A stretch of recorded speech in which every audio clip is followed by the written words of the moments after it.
Welcome back sa Free Thinking Pinoy Channel. In this video, matutunghayan mo ang mga hype na kinabitan ng prosthetic legs.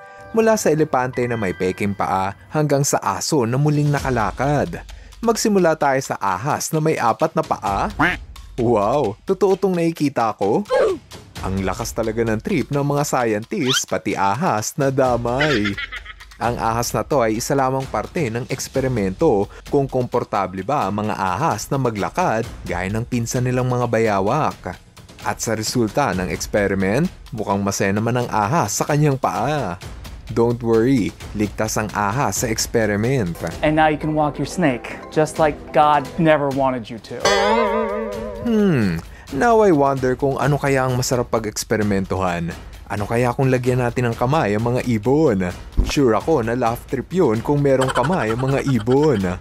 Kung ikaw ba ang tatanungin, gusto mo rin ba na may kamay ang mga ibon? Let me know in the comment section. Kung pupunta naman tayo sa Thailand, maikilala mo ang aso na nakatanggap ng pinakamagandang regalo. Yan ay ang tsansa na muling makalakad at maglaro.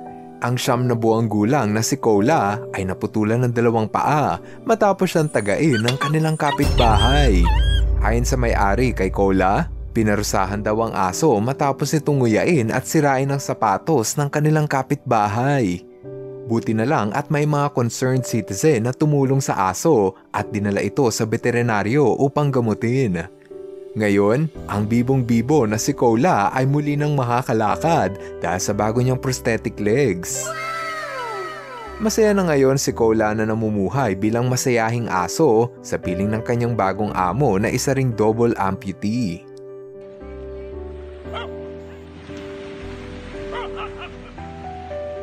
Dito pa rin sa Thailand, sumikat ang elepante na si Mosha.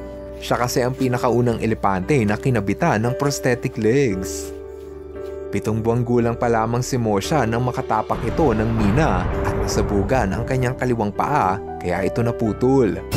Taong 2016 ito nang mangyari na nagpahirap sa kalagayan ng elepante.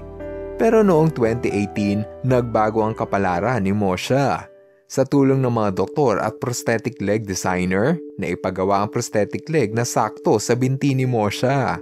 Hindi ito naging madali dahil nahirapang makapag-adjust ang elepante sa kanyang bagong paa. Inabot pa ng ilang trial and error bago mahanap ang tamang sukat sa binti ni Mosha. Sa ngayon, komportable na si Mosha sa kanyang prosthetic legs at hindi na nito alintana ang kanyang kapansanan. Inaabot ng 40 years ang buhay ng mga elepante kaya matagal pang mapapakinabangan ni Mosha ang kanyang bagong binti. Kung nag-i-enjoy ka sa ating kwentuhan, don't forget to like and subscribe. Maraming salamat! Back to our topic, hindi lang aso at elepante ang pwedeng matulungan ng prosthetic legs. Ang Chilean flamingo na to sa isang zoo sa Brazil ay nakatamo ng injury dahil naputol ang kanyang kaliwang binti. Ayon sa mga zookeeper, inawi raw ito ng pelican na kasama nito sa hawla. Abay syempre, hindi papayag ang mga kapwa nating animal lover na hayaan na hindi na muling makalakad ang flamingo. Sa tulong ng siyensya, kinabitan nila ito ng prosthetics na gawa sa carbon fiber at may haba na 7 pulgada. Medyo paika-ika ang lakad ng flamingo sa umpisa dahil naninibago pa ito sa kanyang binti. Kinalaunan, nakapag-adjust din ang ibon at makikita pa nga ito na tinutupi at inaangat ang kanyang binti gaya ng isang normal na flamingo. Aha! Sinong mag-aakala na maski ang nakakatakot na buwaya ay nangangailangan din ng prosthetics? Kailangan din pala nila ng ating tulong. Ito ang alligator na si Mr. Stubby at hindi ang paa ang naputol sa kanya at sa halip, ang mahabang buntot nito ang naputol. Ayon sa mga nakasaksi, inatake raw ng mas malaking buwaya ang buntot ni Mr. Stubby. Importante pa naman sa mga buwaya ang kanilang buntot dahil kung wala ito, hindi nila kayang lumangoy. Kung wala itong buntot, maaari itong tumaob at malunod. Buti na lang at sa pagtutulungan ng mga researcher at doktor, muling nabigyan ng pag-asa na mamuhay ng normal ang buwaya.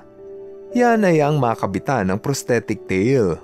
Gawa ito sa malambot na materials gaya ng latex at silicone, kaya si Mr. Stubby enjoy na enjoy sa kanyang bago at flexible na buntot. Okay, there he goes. Now he's using his tail, and he's going to come all the way top. He just decided that was not. No, that's perfect right there. That was perfect. That was perfect. Hindi man nakapagsasalita si Mr. Stubby, siguradong nagpapasalamat siya sa mga tao na tumulong upang maibalik sa normal ang kanyang buhay. Kung lilipat naman tayo sa Florida, dito mo makikilala ang dolphin na si Winter. Naputol ang buntot ni Winter matapos nitong mabuhol sa fishing net. 2 buwang gulang pa lamang si Winter nang mangyari yun. Nirescue at dinala sa Clearwater Marine Aquarium si Winter at dito siya ginamot ng mga doktor. Nagtulong-tulong ang mga non-government organization at private citizen na pondohan at maipagawa ang kauna-unahang prosthetic tail para sa dolphin. Hindi ito naging madali dahil sobrang magastos at wala pang nakakagawa ng ganitong proyekto. Mahirap din ito sa parte ng dolphin dahil kailangan niyang mag-adjust sa bago niyang buntot. Para ulit siyang bata na tinuturuang lumangoy. Pagkalipas ng 6 na buwan ng training, sa wakas, nasanay din si Winter sa kanyang bagong buntot. Siya na ngayon ang main attraction sa isang ocean park kung saan pwede siyang bisitahin ng kanyang mga fans. So Layla, how cool is that? How cool is that? Get a chance to compete with all the first. You didn't hesitate at all. Sa buong mundo, marami-rami ng hayop ang nakikinabang sa paggamit ng prosthetics. Marami ng hayop ang nabigyan ng tsansa na muling makalakad dahil na rin sa tulong ng mabubuting tao. Kundi lang dahil sa kanilang prosthetic legs, ang mga hayop na to ay isa sa ilalim na sana sa euthanasia o mercy killing. Kaya naman hindi lang tsansa na muling makalakad ang ibinigay sa kanila, kundi ang makatikim ng pangalawang buhay. Ang mga hayop na to ay naging inspirasyon sa mga manunood at isang patunay na habang may buhay, may pag-asa. Gaya ng pusa na to na si Dimka sa bansang Russia. Piruin mo, 4 na paa ang naputol sa kanya. Nakita kasi ito na na-stuck sa nagyayelong ilog at ang 4 nitong paa ay kinakailangan ng putulin dahil sa patay na ang mga nerve cells nito dulot ng frostbite. Matapos putulin ng mga doktor ang kanyang mga paa, kinuhanan ito ng CT scan at in-x-ray ang kanyang binti upang gawa ng modelo para sa ikakabit ng mga bagong paa. Gumamit sila ng komplikadong 3D printer upang mabuo ang modelo na gagamitin sa pusa. Naging mabusisi ang operasyon dahil sa mismong buto ng pusa ay kinabit ang bakal. Noong 2019 isinagawa ang operasyon at nang matapos, eto na si Dimka ngayon. Malaya na ulit siyang nakakagalaw gaya ng isang makulit na pusa. Nang dahil sa kanyang kakaibang mga paa, naging instant celebrity si Dimka. Mabilis niyang napukaw ang atensyon ng mga cat lover sa iba't ibang panig ng mundo. Ang panghuli sa ating mga bida ay ang aso na si Derby. Si Derby ay pinanganak ng may kapansanan sa magkabilang paa. Naisipan tuloy ng kanyang amo na kabitan si Derby ng gulong na parang isang wheelchair. Hindi ito naging madali sa aso dahil limitado lang ang kaya niyang ikilos dahil sa laki ng gulong.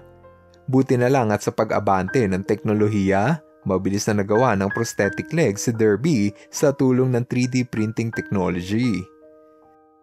Gumawa ng disenyo ang mga eksperto ng tamang sukat para sa magiging paa ng aso. Eto na ngayon ang kinalabasan ng disenyo. Mas maganda pa kaysa sa gulong. Hindi man ito mukhang normal na paa ng aso, wala namang mairireklamo ang aso na si Derby. Yan ay dahil sa ang saya na muli siyang makatakbo na parang normal na aso. Ayon sa mga nangangalaga kay Derby, mas mabilis pa daw itong tumakbo kaysa sa ibang aso at palaging excited maglaro. Sa buong kasaysayan, marami ng tao ang nagpatunay na hindi naging hadlang ang pagkakaroon ng prosthetics. Maraming tao na gumamit nito ang ebidensya na kaya nilang mamuhay ng normal at abutin ang kanilang pangarap. Gaya ng atleta na si Oscar Pistorius na sa kabila ng kanyang diferensya, nagawa pa rin niyang masungkit ang gintong medalya sa Olympics noong year 2012. Ang 11-year-old na si Avery Mitchell na sobrang galing tumambling, hindi mo aakalain na ang kanyang kaliwang binti ay isa lamang prosthetics. Ito rin ang babae na nag-viral sa social media dahil kinaya niyang pasukin ang sports na wall climbing kahit na ang isa niyang binti ay prosthetics. Kaya kahit ano pa man ang iyong kapansanan, meron man o wala, sana ay huwag natin itong hayaan na maging hadlang sa ating kaligayahan. Lahat ng tao ay dapat na binibigyan ng tsansang muling makalakad at maski na ang mga hayop. Dahil ang buhay ay napakaganda, lalo na kung tayo ay magtutulungan. Bago tayo magpatuloy, konting shoutout lang muna. Happy 7th birthday kay Trey Haki B. Furutate at sa mga classmate niya sa Baliwag Alliance Christian Church. Belated happy birthday kay Owa at sa pamilya Mendoza. Hello ulit kay Claire at sa pamilya Dionisio. Lola Fines, Kuya Rejan Dale at Baby Raya Xavier Cato. At kay Natalia Luis Cruz. Ngayon, ipagpatuloy natin ang kwentuhan sa mga imbensyon na kaya raw tumaboy ng mga hayop. Siguradong marami kayong matututunan sa episode na to kaya tutukan nyo at panuurin. Welcome back sa Free Thinking Pinoy Channel. Dito sa Pilipinas, malaking problema ang mga nagkalat na aso sa kalsada. Marami kasing nag-aalaga ng aso ang hinahayaang gumala sa labas ang kanilang alaga. Dahil dyan, maraming mga naglalakad sa kalsada ang natatakot, lalo na't may mga aso na sadyang agresibo. Minsan, kahit takutin pa natin ang aso, mukhang hindi ito gumagana sa kanila. Kahit marunong pa tayong lumaban sa kung fu, baliwala lang yan sa mga aso. Pero paano kung sabihin ko sa iyo na merong imbensyon na pwedeng ipanakot sa mga aso? Magiging interesado ka ba? Ang imbensyon na aking tinutukoy ay ang ultrasonic dog repellent. Iba't iba ang anyo nito dahil kung minsan orange, minsan kulay blue.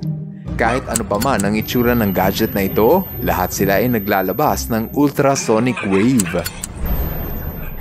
Ang ultrasonic wave ay ang tunog na siyang tumataboy sa aso kapag nakarinig sila nito. Sa sobrang lakas ng tunog nito, kaya nitong patayin ang apoy sa lighter. Matalas kasi ang pandinig ng mga aso, kaya ang tunog ng ultrasonic wave ay masakit sa kanilang tenga. Kaya kung maraming aso sa inyong lugar, maganda kung meron ka nitong bitbit sa iyong bulsa at sa ganong paraan, wala ng aso ang mambubuli pa sa'yo. Dito sa mga shopping websites, makabibili ka nito sa halagang 250 pesos. Nakakatuwang isipin na merong makabagong imbensyon ang kayang tumaboy sa mga mababangis na hayop. Kaya naman for today's video, aalamin natin ang iba't ibang imbensyon na kaya magpaalis ng hayop at nang malaman mo na pwede rin itong iligtas ang iyong buhay. Isa sa pinakadelikadong nilalang sa mundo na masarap gawan ng pangontra ay ang mga lamok. Kada taon, libu-libong Pilipino ang namamatay dahil sa mga sakit na naipapasa ng lamok sa mga tao. Kung ang ultrasonic wave ay pwedeng tumalab sa aso, pues, waipek ang ultrasonic wave sa pagtaboy sa mga lamok. Meron kasing mga application sa cellphone na pwede mo raw paganahin at kusa itong maglalabas ng ultrasonic wave. Gayunpaman, makikita sa eksperimento na walang maitutulong ang ultrasonic wave para takutin ang mga lamok.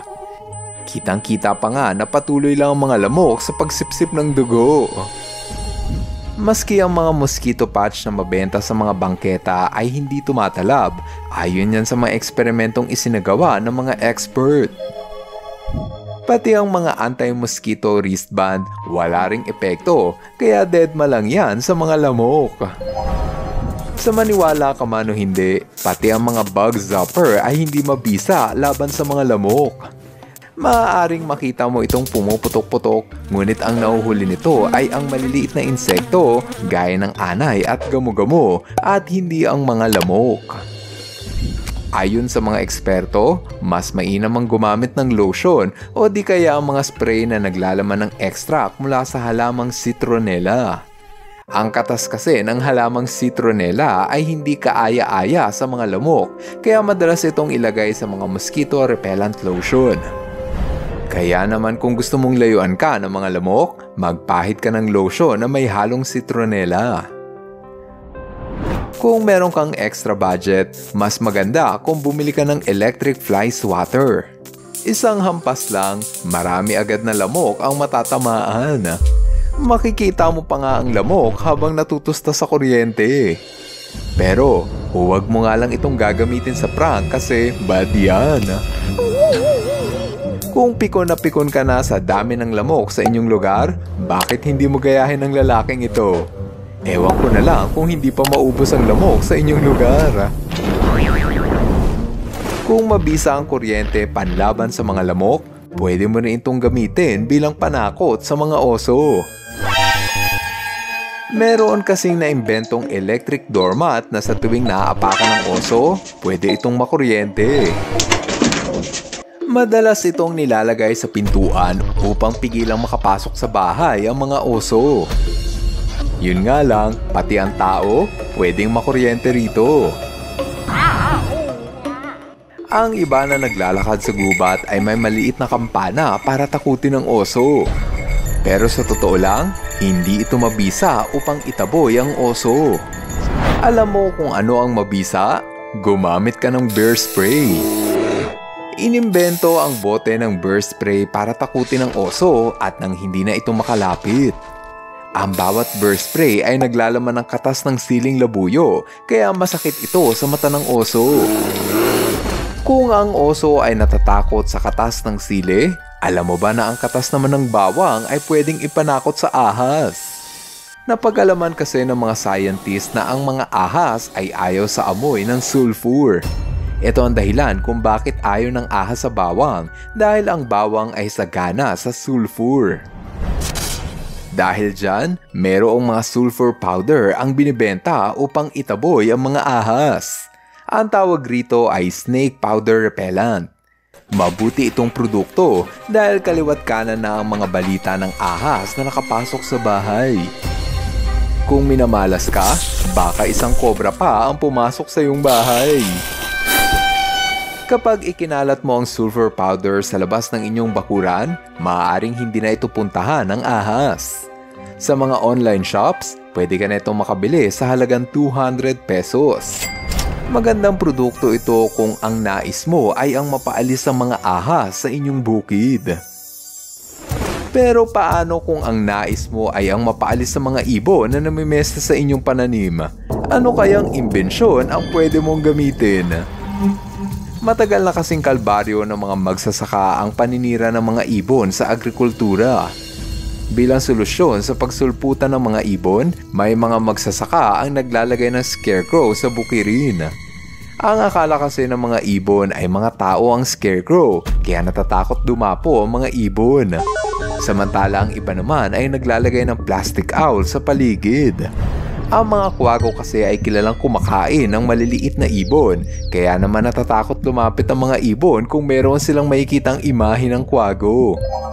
Gayunpaman, alam mo ba na ang lahat ng ito ay hindi epektibo? Para maitaboy mo ang mga ibon na sumisira sa inyong pananim, dapat mong gamitin ang laser bird deterrent. Isa itong klase ng laser na sa sobrang lakas, lahat ng mga ibon ay natatakot rito. Itutok mo lang ang laser sa ibon at agad na itong magsisialisan. Pero huwag kang mag-alala dahil ang laser ay walang masamang epekto sa mga ibon. Dito sa online shop, pwede ka na itong makabili sa halagang 600 pesos. Malaki ang pakinabang nito sa mga magsasaka dahil mabisa nilang napapaalis sa mga ibon na sumisira sa kanilang pananim. Kung ang mga laser ay kayang iligtas ang agrikultura, meron namang isang imbensyon na kaya kang protektahan mula sa atake ng pating. Kada taon, palaging may naitatalang kaso ng pag-atake ng pating sa mga tao. Merong mga produkto na inimbento gaya ng shark buns. Ito ay isang aparato na sinusuot sa paa dahil mabisa raw itong pangontra sa mga pating. Ang shark bonds ay naglalabas ng electromagnetic field na kayang pumigil sa atake ng shark. Kahit mukhang maganda ang produkto ng shark bonds, maraming mga scientists ang nagpapatotoo na ang produktong ito ay hindi mabisa laban sa pating. Ayon sa mga shark expert, merong isang produkto ang napatunayan na kayang tumaboy sa apex predator ng karagatan. Yan ay ang katas o yung essence ng patay na pating. Ang mga patay na pating ay kinukolekta upang pigain ang katas nito at ilagay sa bote.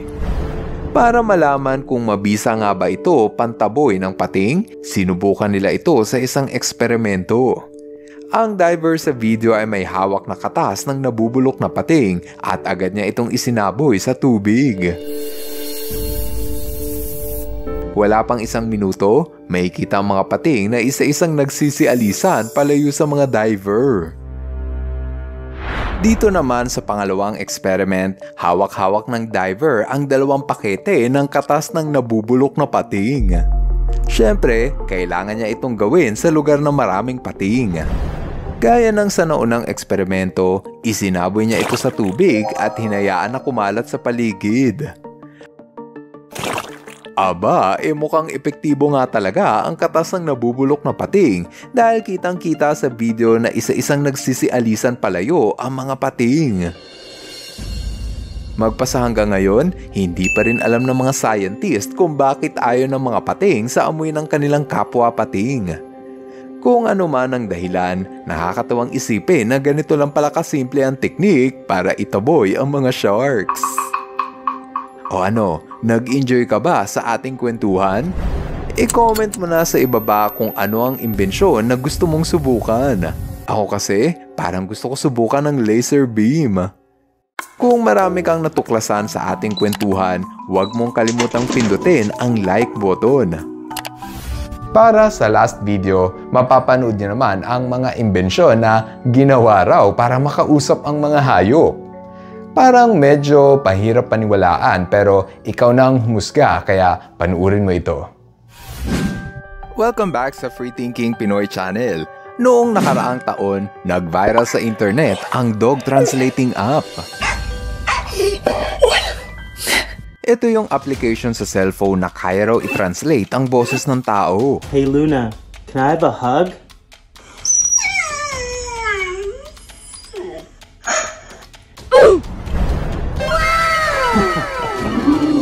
Sa loob lang ng isang taon, umabot ng 1 milyong katao ang gumamit ng app na ito. Yes! It worked! Dahan-dahan nga lang sa kung ano ang sasabihin mo sa iyong aso. Hey Quincy bud, I think you need to go to the vet today to get a checkup. What do you say? Hi, ako nga pala si Nomer at ito ang Free Thinking Pinoy Channel. Sa video na to, aalamin natin kung posible nga bang makausap natin ang ating mga alagang aso sa paraan ng makabagong imbensyon. Ano-ano ang mga imbensyon na pwedeng makatulong para makausap natin ang mga aso? Isa-isang nagsulputan ng mga apps na kaya raw kumausap sa mga aso. Yun nga lang, dapat mong malaman na ang mga apps na ito ay hindi totoo. Nakasulat pa nga yan sa description ng mismong app. In short, ito ay peke. Kung ito ay peke, may pag-asa pa ba na makakausap natin ng mga aso? Para malaman ang kasagutan, dapat mong mapanood ang imbensyon na No More Woof. Ito raw ang imbensyon na kayang basahin ang iniisip ng aso. Para itong headset na kapag isinuot mo sa ulo ng iyong aso, kaya rin itong i-translate ang iniisip niya, gaya ng kung siya ba ay nagugutom o kung siya ba ay napapagod. Ang imbensyon na ito ay ginawa sa bansang Sweden noong 2017. Hanggang ngayon, ang grupo na nag-imbento sa No More Woof ay patuloy sa pag-eksperimento upang mas mapabuti pa nila ang kanilang produkto. Ang astig siguro kung merong aso na kayang magsalita ng iba't ibang lingwahe.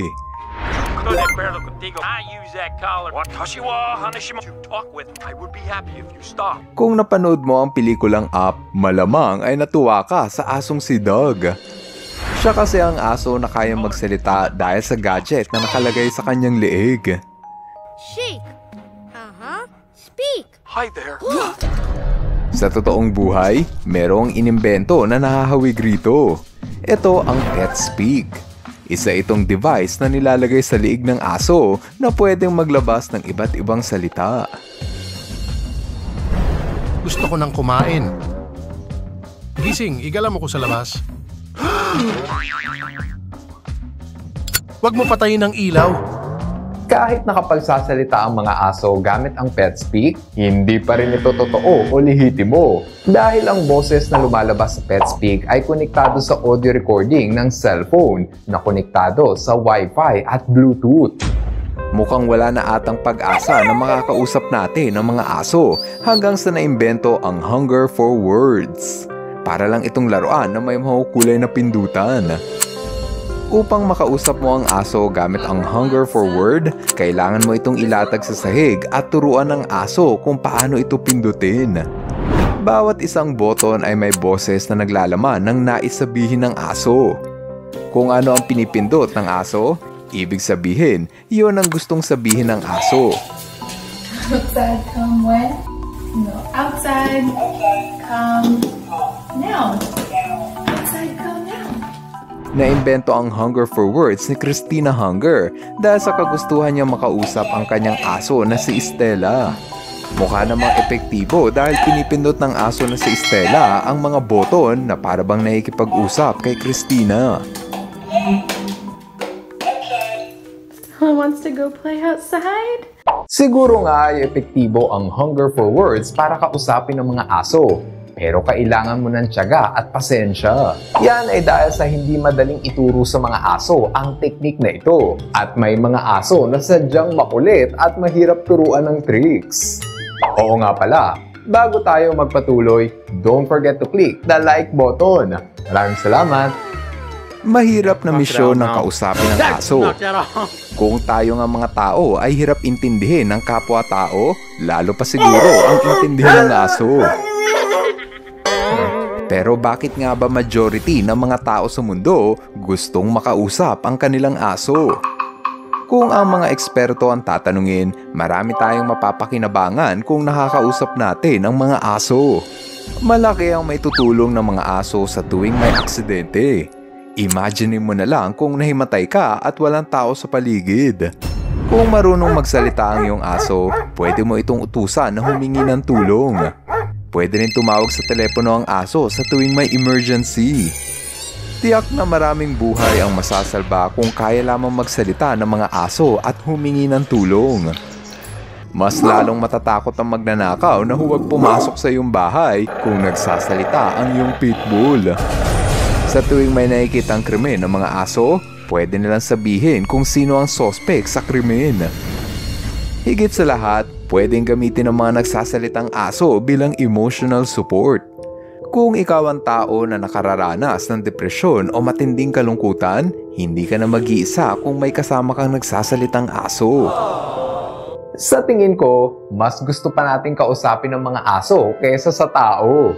Dahil una, mas matyaga sila makinig kaysa sa tao. Pangalawa, hindi sila judgmental at hindi nila hinuhusgahan ng mga tao kahit ikaw pa ay mas mahirap pa sa daga. Pangatlo, mas masarap pang karamay ang aso kaysa sa mga tao sa tuwing meron tayong problema. Pero kung meron mang aso na kayang magsalita, gaano tayo kasigurado na puro mabubuti ang sasabihin nila? Give me a wow. Say I'm cute. May mga aso kasi na hindi pinapakain ang kanilang amo. May mga aso na sinasaktan at may mga aso na inaabandona sa kalsada. Dahil dyan, sigurado ako na mapapagalitan lang nila ang kanilang amo kung kaya lang sana nilang magsalita. Kahit ang ibang hayop gaya ng manok at baka, siguradong puro masama ang sasabihin nila sa mga tao. Siguradong galit ang mga manok sa tao dahil pinapatay natin ang kanilang pamilya. Tiyak na galit din ang mga baka sa tao dahil tinatanggalan natin sila ng kalayaan. Kahit ang gorilla na si Coco, may mensahe sa mga tao. Kung hindi mo kilala si Coco, siya ang gorilla na di umano ay kaya raw makipag-usap sa mga tao. Noong 2015, bago mamatay si Coco sa edad na 46, tinawag niyang stupid ang mga tao sa kanyang huling mensahe. Pero, posible nga ba talaga na makausap natin ang mga hayop? Kung ang mga scientists ang tatanungin, wala namang imposible. Kailangan lang ng matinding teknolohiya at mabusising pag-aaral sa lingwahe ng mga hayop upang makuha natin ang tamang recipe sa pag-imbento ng translator. Sa ngayon, may mga inimbentong gadgets para mag-translate ng lingwahe ng tao. Can we take a picture with you? Okay. Para sa akin, mas maganda siguro kung merong gadget na kayang i-translate ang gustong sabihin ng mga babies. Ang hirap kasing intindihin ng baby, lalo na kung umiiyak. Kung ikaw ang tatanungin, gusto mo rin bang magkaroon ng aso na kayang magsalita? O mas gugustuhin mong maging normal ang iyong aso?